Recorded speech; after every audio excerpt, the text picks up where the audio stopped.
the notion that you can make a lot better money working in the shipyards in Vancouver than you could with Canada Car and Foundry. So that was the reason for making the trip. And as it happened, we didn't have a lot of money, my two buddies and I. So we stopped overnight at a hotel in the Chinese part of Vancouver. And we left the door open. It was quite stuffy, like it gets in here sometime, according to some people. I'm always cold. Anyway,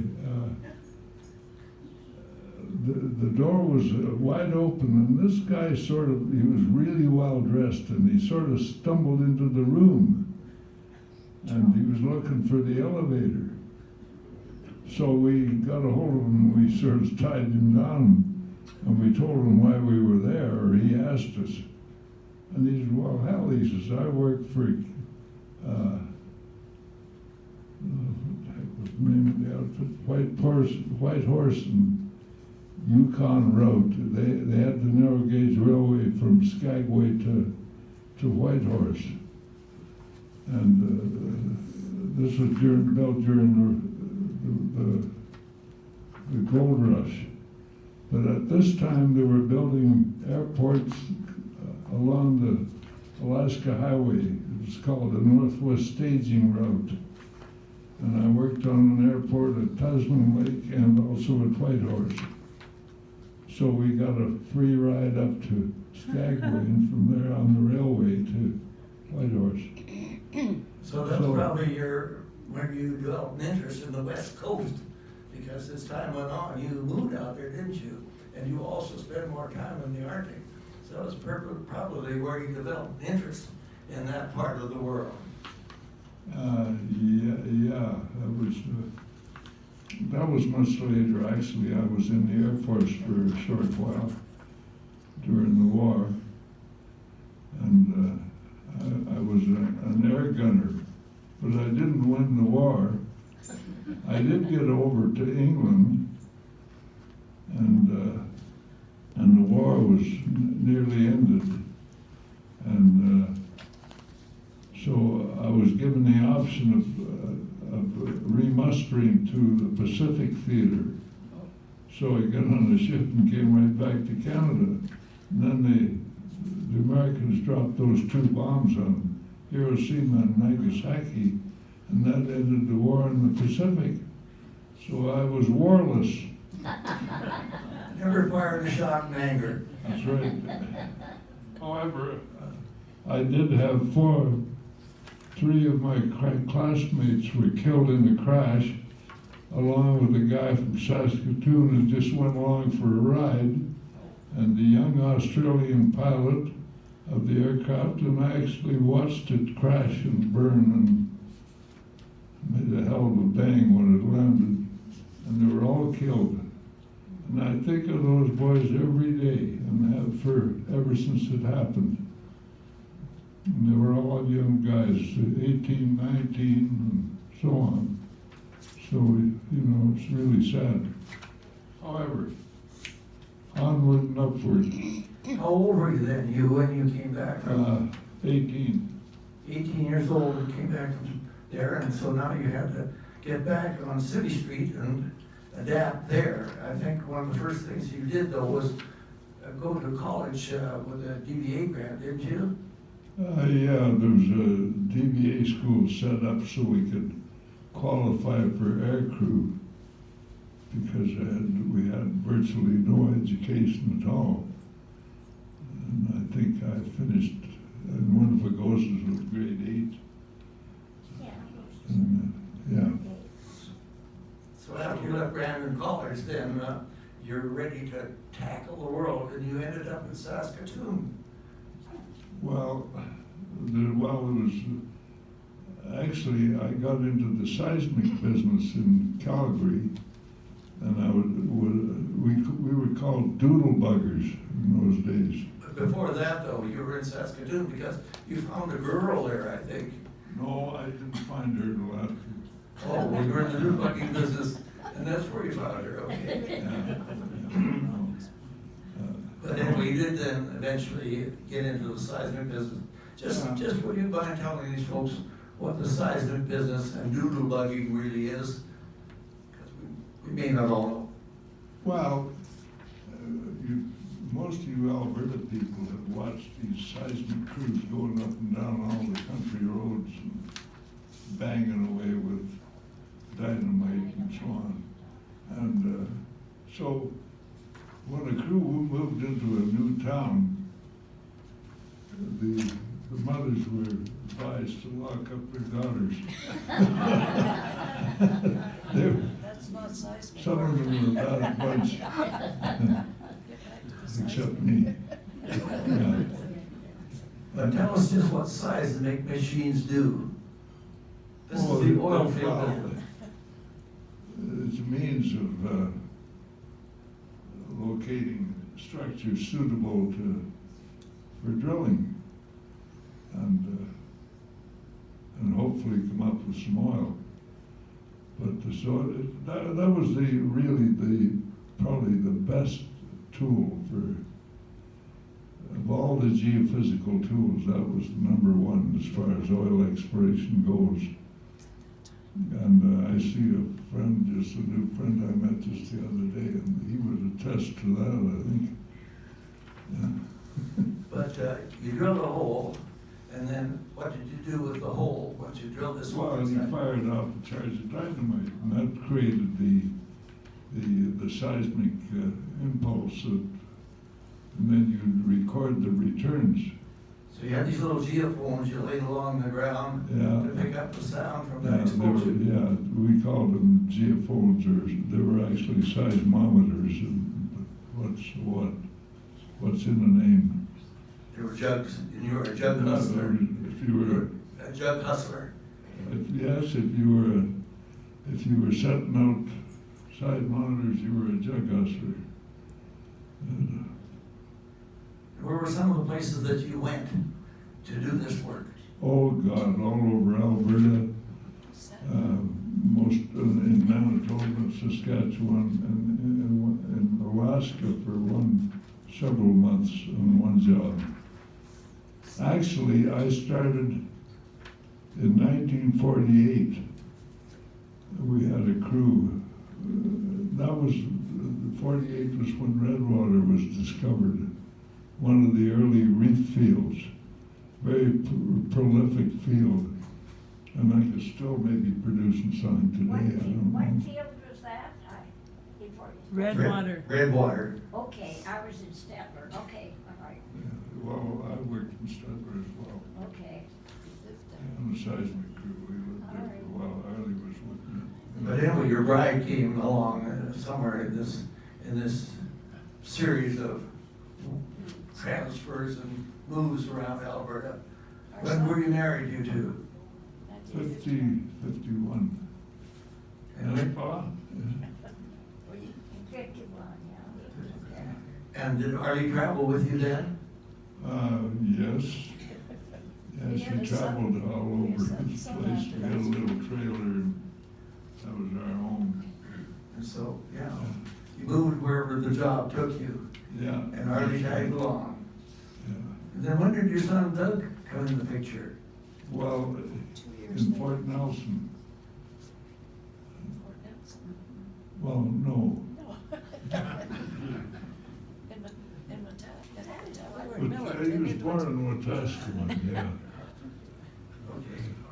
Lived in Anyway, Millard. and then I got a call from a guy I'd known, and he asked me if I'd like to come to Ottawa and work for the Geological Survey. They were starting up a seismic section in the geophysics division.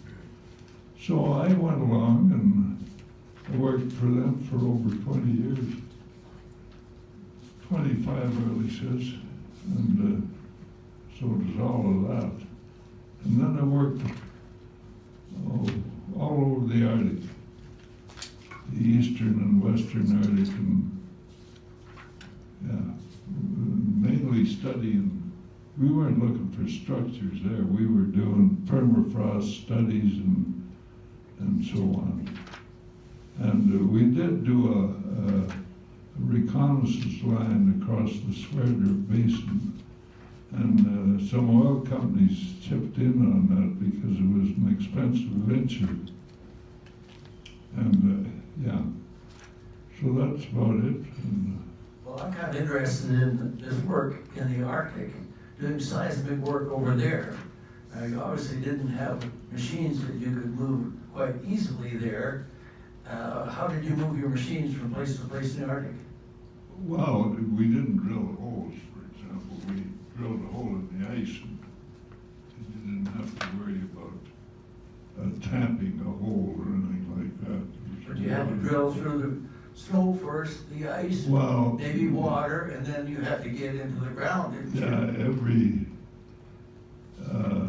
the average depth, as I recall, or thickness of ice was about 6 feet in the Arctic Ocean. Yes. And then, where did you live when you were doing these jobs? Oh, we had camps set up, and there were some of them were moved with helicopters, the individual units. And so helicopters were a big feature as far as transportation goes. And then we used skidoos, which were very effective as well. You could haul some mighty loads of those little skinny things. Yeah. And you're in bear country too, grizzly bear, or polar bear country. Yeah. Yeah, there was a few around. Did you have an incident? Yeah, we had an encounter with one on Borden Island, and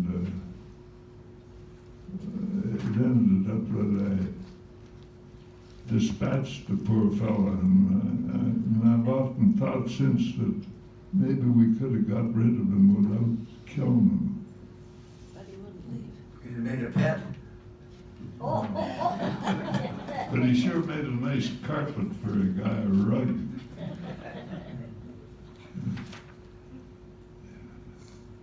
Did you have any involvement with the Inuit people? Oh, yeah, we, every year for three years running, we hired 4 guys from Cambridge Bay. And they were really good guys. They were good workers, they were smart, they were clean about themselves, and they were just really great guys. And so that worked out very well. And it gave them a chance to make a few bucks too in the summertime, because jobs are very scarce for them, really. Anyway, yeah, they were a great bunch of guys. Had you learned their language at all? No, tuk-ti-uk-tuk. That means caribou or something, doesn't it? Mary, I'm asking you. And, yeah, Arlie got up to tuck.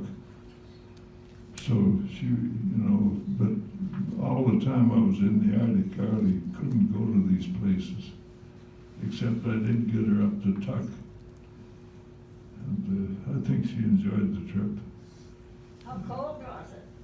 It was Well, it got cold, but I'll Yeah. tell you, the coldest I ever worked in was not in the high Arctic. It was in Keg River, Alberta. And Louise and Arnold worked around there for a time. And geez, it was 64 below. And this darn party chief, he was from Alabama, and he hid the thermometer and sent us out to work. All we did was tear up a bunch of equipment, really. And anyway. I'm a little interested in this work that you did for GSI, Geological Surveys of Canada, which is a very important base for geological survey information even today. Oh, yeah. Yeah, in fact, my my newfound friend down here, worked for the You're GSC. talking about Cal back there. Yeah. Cal's grinning, he knows about this. Yeah, well, all the,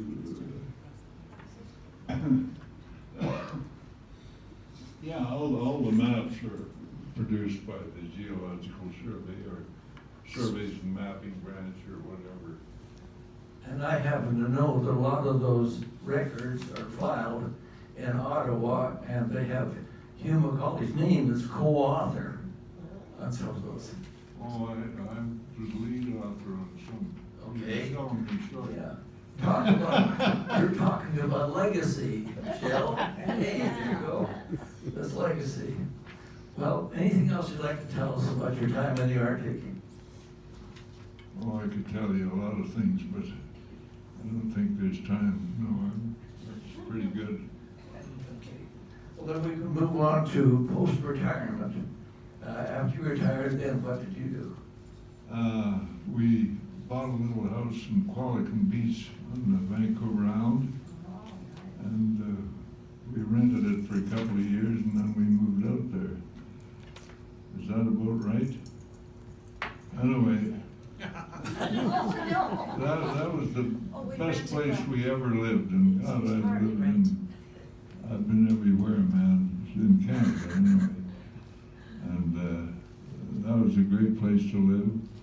And I'd played some hockey in Ottawa, and when I got to Qualicum Beach, one day I went to the rink. I'd been skating, but I went to the rink and I took a hockey stick and a puck.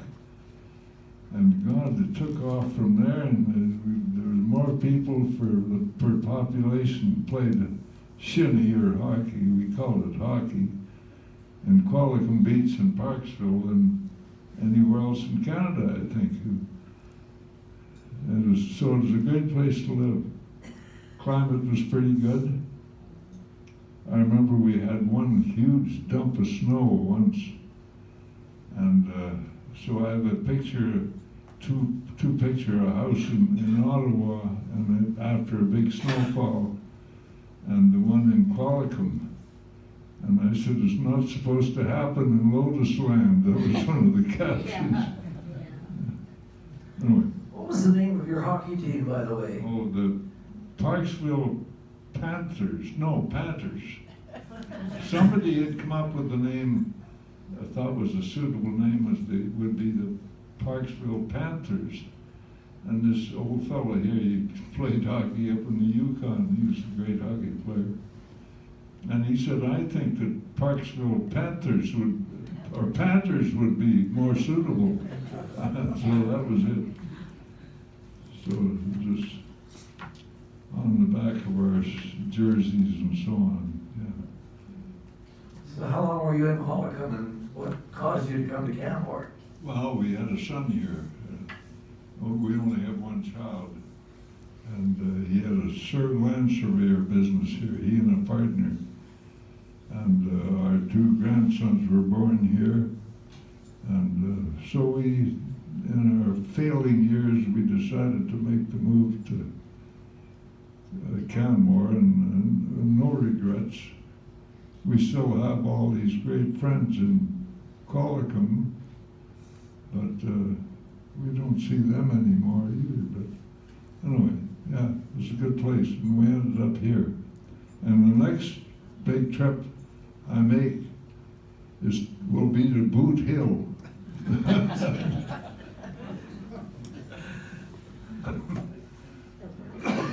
But during your retirement years, though, you did a lot of foreign travel, didn't you? You and Artie together. Well, not a lot. I went to the Isle of Lewis 4 times over the years, and we went to Iceland for one trip. I wish I'd have gone there more. But, and in both places, I met relatives or distant relatives. In fact, in one search I made through Google, damn Trump shows up as a MacAulay, one of his ancestors. So I'm reluctant to pursue that any further. Well, Arlie, was there anything that you'd like to add? Because I might missed a whole lot of things. Well, so did, well, not really. It was his life, you know, so.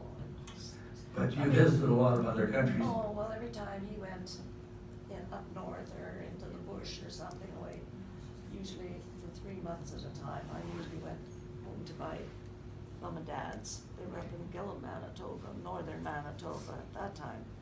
And then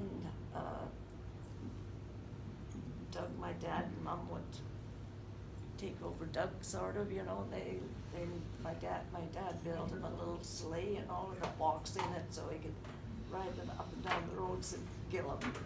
And Anyway, she was saying that she went home to Gillum to her parents while Hugh was wandering all over God's good earth. And I also, oh, I'm sorry. I also. Yeah, you can use the mic there, Arlie. Just put it under your chin there. When Hugh went to, over there. when Hugh would go up north and I'd go home to my folks. And then they moved, Dad retired, they moved to Saskatoon, so then they looked after Doug while I went to work and, that was when I went home after that, I always got a job back at the same place, so it's quite convenient. And But you worked in Ottawa a long time too. oh, well, yes, I worked I worked for 16 years with the government. There you go, right there. With the Energy Mines and Resources, same as Hugh, but he was with Geological Survey and I was with Mines Branch and Surveys and Mapping, so we could ride together to work and back in carpool, and it was good. We liked it in Ottawa too, except I got tired of the government, all the people complaining about the government, and if they were in industry, they could make more money, and I thought, well, why don't you go to industry then? But anyways, it was good, and but I was glad to retire and come back out west. I will always be a Westerner, so that's it. I'm not a talker. The two of you did go to Switzerland at one point in your career though. No, I went, Arlie didn't. And that was a job that you were on then. Yeah, it was a contract we had with the Swiss government, and they were drilling a hole there and doing all sorts of studies on this hole with the idea of burying atomic waste. And we had one special log that we ran that would indicate open fractures, which would be bad. You know, it's not the kind of a rock you'd want to store atomic waste in. But so it was pretty successful. It was a great trip. It's a wonderful country. Really, it's just a wonderful country. Great people, great food, great everything. Yeah. One of the things that you picked up, those as you come to Oregon, is genealogy. So you've taken quite an interest in that. Oh God, yeah. Well, we got files and boxes of stuff on genealogy. Yeah, mainly MacAulay's. And they had quite a history in the Isle of Lewis. They were a small clan, but they were well situated there. And of course, they were always feuding with someone. Morrisons were the preponderant. That was the main enemy. And I was thinking of that polar bear episode. Frank Morrison and I flew over, and what happened was that the weather went bad on us, so they couldn't keep bringing us, you know, setting up camp and so on. And there was already a Decca station established there, one of 3, and that was the main navigation system of the day. And now you have GPS, which is, thanks to the Americans, is a miracle of positioning. And anyway, Frank, I didn't realize it, but he went on to become a professor at UCLA in Berkeley, yeah. And he has PhD and all that stuff, and he ended up being the head geophysicist there of the department. But anyway, I didn't realize that the Morrisons and MacAulays were at feud all the time, or I'd have certainly brought that up because, but we got along really well together, so. Polar bear. Pardon? What about the polar bear? Oh yeah, well, he was with me when that happened. Elaborate. Are there any questions from the floor? Because I'm sure we haven't covered everything, or maybe a point or two. I do want to hear more about the polar bear.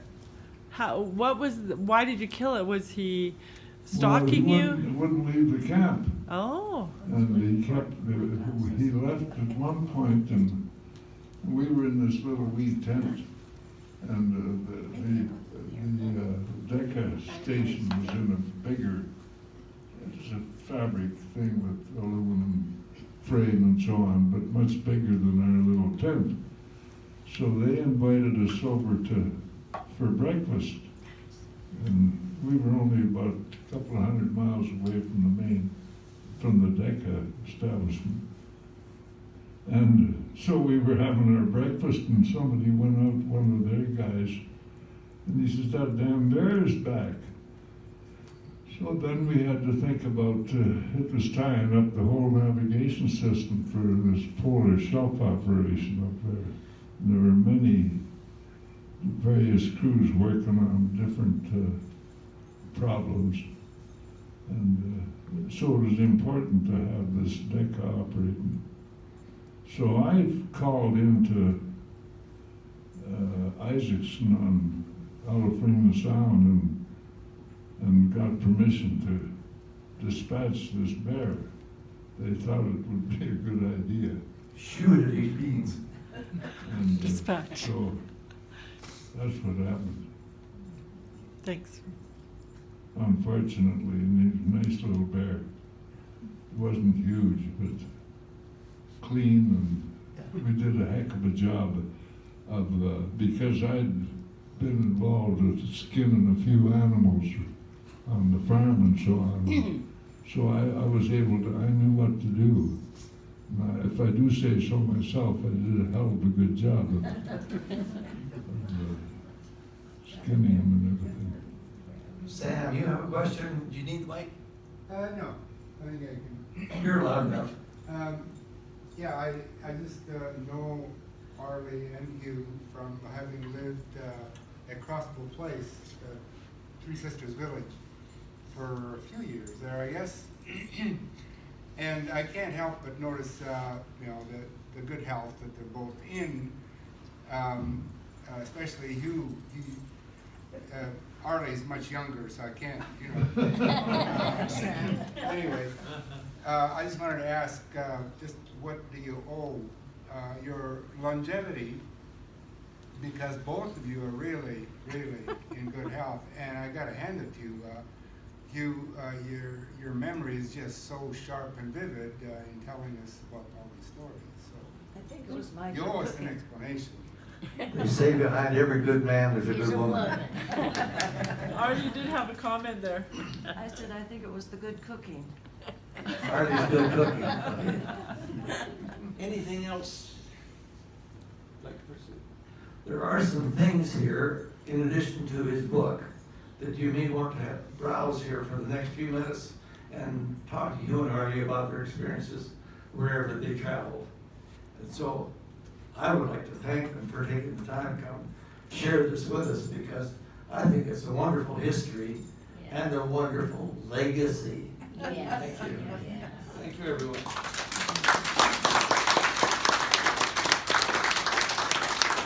Well, I'd like to thank Al, because he's made me feel quite comfortable up here and at home and so on. So thank you very much. And another fellow I'd like to mention here is, Just put up to. I'm Yeah. sorry, is Ed Ullman. He's been everywhere, man. He was a helicopter man. And we know a few people in common, and you can't catch him out on anything. He knows Maybe he could be the the country so well. He's got a tremendous